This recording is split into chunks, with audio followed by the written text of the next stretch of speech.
Pumanaw na po ang batikang broadcaster na si June Bote Bautista sa edad na 73. Dedikasyon at profesionalismo ang mga iniwang pamana ni Bautista sa larangan ng pamamahayag. Nakatutok si Cara David.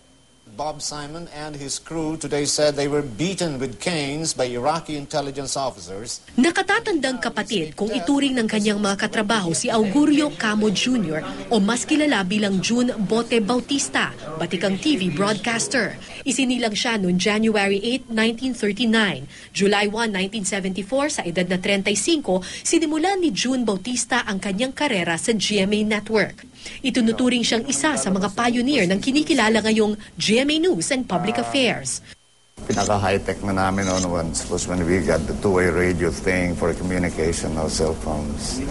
Those were the days of the typewriters.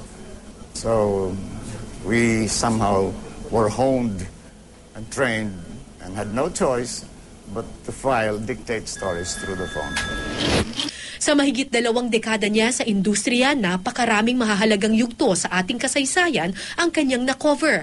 Kabilang narito ang pagbabalik Pilipinas ni Senador Ninoy Aquino noong 1983 na nauwi sa pagkapaslang sa senador sa tarmac ng nooy Manila International Airport.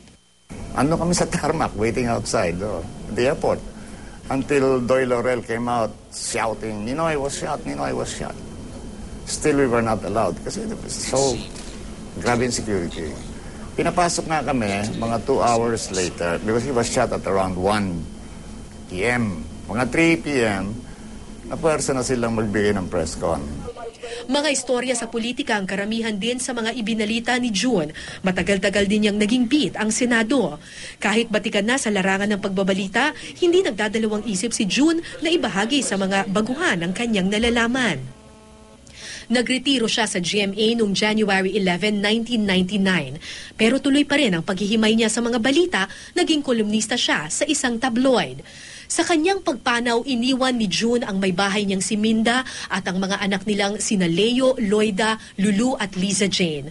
Dinala ang labi ni June Bautista sa St. Alphonsus Mary de Ligori Parish sa Magallanes Village, Makati.